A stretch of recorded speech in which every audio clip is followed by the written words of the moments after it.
আসসালামু আলাইকুম। বিবিসি আন্তর্জাতিক বিশ্ব সংবাদে আপনাকে স্বাগত। শুরুতে সংবাদ শিরোনাম, পরে বিস্তারিত। বাংলাদেশের সর্বশেষ গুরুত্বপূর্ণ আপডেট সংবাদে আপনাকে স্বাগত। শুরুতেই সংবাদ শিরোনাম, পরে বিস্তারিত। প্রথমে জানাবো, প্রয়াত বিএনপি নেতার বাড়িতে লুটপাটের পর অগ্নিসংযোগ। বরিশালের মেহেন্দিগঞ্জে প্রয়াত বিএনপি নেতা এটিএম মতিউর রহমানের বাড়িতে লুটপাটের পর অগ্নিসংযোগ করা হয়েছে।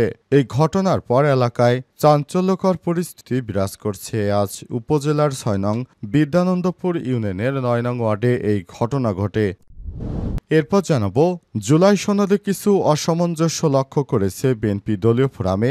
আলোচনার পর মতামত দেওয়া হবে বললেন বিএনপি নেতা সালাউদ্দিন। জুলাই জাতীয় সনদ ২০২৫-এর চূড়ান্ত খসড়ায় কিছু অসামঞ্জস্যতা রয়েছে বলে মন্তব্য করেছেন বিএনপির স্থায়ী কমিটির সদস্য সালাউদ্দিন আহমেদ। আজ চ্যানেল 24-কে দেয়া এক প্রতিক্রিয়ায় তিনি এই তথ্য নিশ্চিত করেছেন।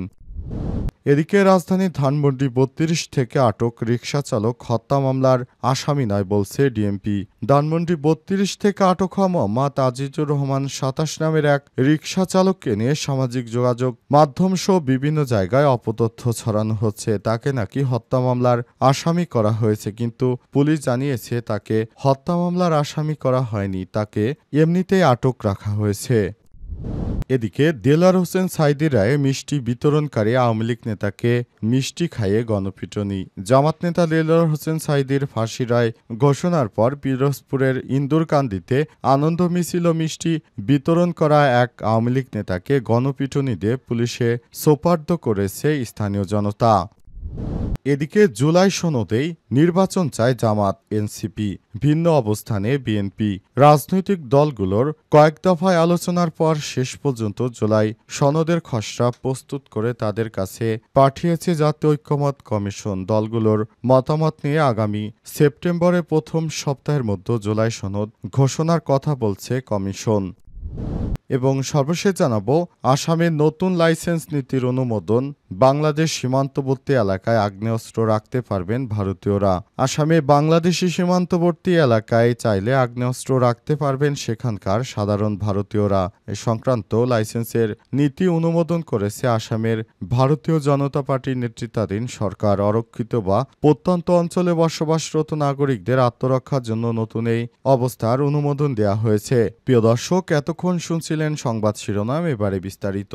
তবে তার আগে বন্ধুরা, অনুরোধ থাকবে এই সংবাদটিতে একটি লাইক দিন। এই চ্যানেলে আপনি নতুন হয়ে থাকলে আমাদের সংবাদটি দেখতে দেখতে চ্যানেলটি সাবস্ক্রাইব করে রাখুন। কমেন্ট করে বন্ধুরা আপনার মূল্যবান মতামত জানিয়ে দিন আপনি বিশ্বের কোন দেশ থেকে বা বাংলাদেশের কোন স্থান থেকে আমাদের সংবাদটি দেখছেন এবং শুনছেন। আর বন্ধুরা, এই সংবাদটি আপনার সোশ্যাল মিডিয়া ফেসবুকে শেয়ার করে বন্ধুদেরও দেখার সুযোগ করে দিন। এবারে বিস্তারিত। প্রয়াত বিএনপি নেতার বাড়িতে লুটপাটের পর অগ্নিসংযোগ। বরিশালের মেহেন্দিগঞ্জে প্রয়াত বিএনপি নেতা এটিএম মতিউর রহমানের বাড়িতে লুটপাটের পর অগ্নিসংযোগ করেছে দুর্বৃত্তরা। আজ উপজেলা ৬ নং বিদ্যানন্দপুর ইউনিয়নের ৯ নং ওয়ার্ডে এই ঘটনা ঘটে। স্থানীয় সূত্র থেকে জানা গেছে, বিদ্যানন্দপুর ইউনিয়নের সাবেক চেয়ারম্যান ও ইউনিয়ন বিএনপির সাবেক সভাপতি এটিএম মতিউর রহমানের মৃত্যুর পর তার সন্তানরা বরিশাল নগরী ও প্রবাসে বসবাস করেন। গ্রামে বাড়িটি দীর্ঘদিন তালাবদ্ধ ছিল। শুক্রবার রাতে যে কোনো সময় দুর্বৃত্তরা বাড়িতে ভাঙচুর চালিয়ে আসবাবপত্র লুটপাট করে নিয়ে গেছে। পরে আগুন ধরিয়ে দিলে বসত বাড়িটি সম্পূর্ণ বশীভূত হয়ে যায়। প্রত্যক্ষদর্শী একই বাড়ির আকলিমা বেগম জানান, তিনি ফজরের নামাজ পড়তে ভোরে আনুমানিক 4:30টার সময় উঠে দেখেন পাশে চেয়ারম্যানের ঘরে আগুন জ্বলছে। তখন তিনি চিৎকার দিলে স্থানীয়রা এসে আগুন নিয়ন্ত্রণে আনেন। ততক্ষণে ঘরে সবকিছু পুড়ে ছাই হয়ে গেছে। স্থানীয় বাসিন্দা মোশারেফ হোসেন বলেছেন, মতিউরের সন্তানরা বছরে 2 বার গ্রামে আসতেন, তবে ঘরটি সবসময় তালাবদ্ধ থাকত। দুর্বৃত্তরা ভাঙচুরের পর আগুন দিলে মুহূর্তেই ঘরটি পুড়ে গেছে। অভিযোগকারী মোস্তফা কামাল উদ্দিন হারুন বলেন, আমাদের গ্রামে কিছু লোকের সঙ্গে আমাদের জমি জমা নিয়ে বিরোধ রয়েছে। বিরোধের জের ধরে এই হামলা ও অগ্নিসংযোগের ঘটনা হয়েছে। আগুনে তাদের অর্ধ কোটি টাকার ক্ষয়ক্ষতি হয়েছে বলে দাবি করেন তিনি। কাজিরহাট থানার officer in charge OC Mohammad Mizanur Rahman Khan জানান, ঘটনাস্থলে পরিদর্শন করেছি। ক্ষতিগ্রস্ত পরিবার লিখিত অভিযোগ দিয়েছে। তদন্ত সাপেক্ষে আইনগত ব্যবস্থা গ্রহণ করা হবে।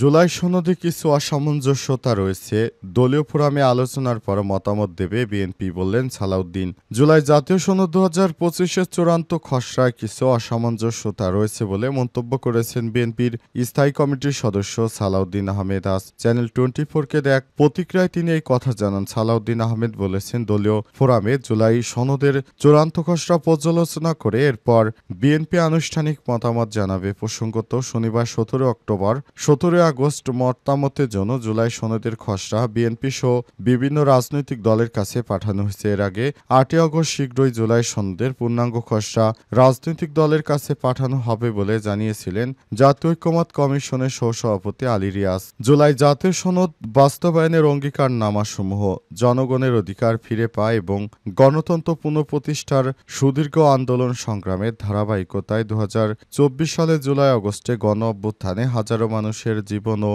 রক্তদান, অগণিত মানুষের সীমাহীন ক্ষয়ক্ষতি ও ত্যাগ তিতিক্ষার বিনিময়ে অর্জিত সুযোগ এবং তৎপ্রেক্ষিত জন আকাঙ্ক্ষা প্রতিফলন হিসেবে দীর্ঘ ধারাবাহিক প্রক্রিয়ার মধ্য দিয়ে প্রণীত ঐক্যমতের ভিত্তিতে গৃহীত নতুন রাজনৈতিক বন্দোবস্ত দলিল হিসেবে জুলাই জাতীয় সনদ 2025-এর পরিপূর্ণ বাস্তবায়ন নিশ্চিত করব। ধানমন্ডি 32 থেকে আটক রিকশাচালক হত্যা মামলার আসামি নন, বলছে ডিএমপি। ধানমন্ডি 32 থেকে আটক হওয়া মোহাম্মদ আজিজুর রহমান 27 নামের এক রিকশাচালককে নিয়ে সামাজিক যোগাযোগ মাধ্যম ও বিভিন্ন গণমাধ্যমে বিভ্রান্তিকর তথ্য ছড়ানো হচ্ছে বলে জানিয়েছে ঢাকা মেট্রোপলিটন পুলিশ। ডিএমপি জানায়, শুক্রবার 15 আগস্ট ধানমন্ডি 32 এলাকা থেকে আজিজুর রহমানকে আটক করা হয়। পরদিন 16 আগস্ট ধানমন্ডি থানায় এপ্রিল মাসে রুজুকৃত একটি নিয়মিত মামলায় সন্দিগ্ধ আসামি হিসেবে তাকে আদালতে প্রেরণ করা হয়েছে। এই প্রসঙ্গে ডিএমপি বলছে, আটক আজিজুর রহমানকে হত্যা মামলার আসামি করা হয়েছে এমন প্রচার সর্বে মিথ্যা ও উদ্দেশ্যমূলক। বিষয়টি পেনাল কোডের একটি নিয়মিত মামলা, তবে বিভিন্ন মাধ্যমে ভুলভাবে হত্যা মামলা হিসেবে প্রচার করা হচ্ছে। ডিএমপি আরও জানায়, এই ধরনের মিথ্যা ও বিভ্রান্তিকর তথ্য প্রচার করা শাস্তিযোগ্য অপরাধ। এ কারণে বিভ্রান্তিকর তথ্য ছড়ানো থেকে সবাইকে বিরত থাকার প্রতি বিশেষ অনুরোধ জানিয়েছেন তিনি। এ অবস্থায় সবাইকে অনুরোধ জানানো হয়েছে যাতে করে তারা সবাই এই ধরনের বিভ্রান্তকর পরিস্থিতি নিয়ে তারা আলাপ আলোচনা না করে যেন ভবিষ্যতে একটি সুন্দর বাংলাদেশ গড়া যায় সে অনুযায়ী সবাইকে কাজ করার প্রতি আহ্বান জানানো হয়েছে এবং আগামীতে কোনো ধরনের যেন এই ধরনের কর্মকাণ্ড না ঘটে সে ব্যাপারে সবাইকে সর্বোত্তক সতর্ক অবস্থানে থাকার জন্য আহ্বান জানানো হয়েছে। সাইদিরায় মিষ্টি বিতরণকারী আওয়ামী লীগ নেতাকে মিষ্টি খাইয়ে গণপিটুনি।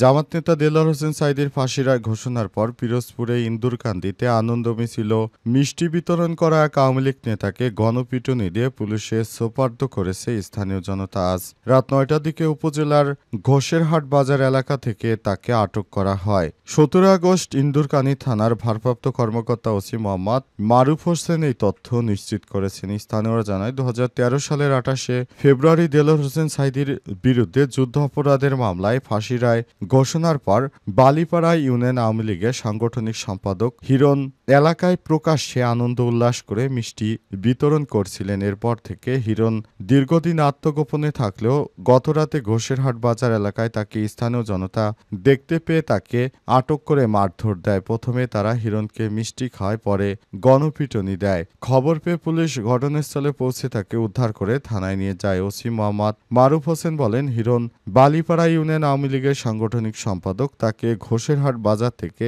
আটক করা হয়েছে। তার বিরুদ্ধে একাধিক মামলা রয়েছে। তাকে আজ আদালতে পাঠানো হবে বলেও জানানো হয়েছে। এ অবস্থায় তার অবস্থা খুবই শোচনীয় পর্যায়ে এসে দাঁড়িয়েছে। একজন আল্লামা দেলোয়ার হোসেন সাঈদীর আটকের পর তিনি এমন নিকৃষ্ট পাপী বান্দা যে মিষ্টি বিতরণ করেছিলেন এবং আনন্দ মিছিল করে এলাকায় ত্রাসের সৃষ্টি করেছিলেন।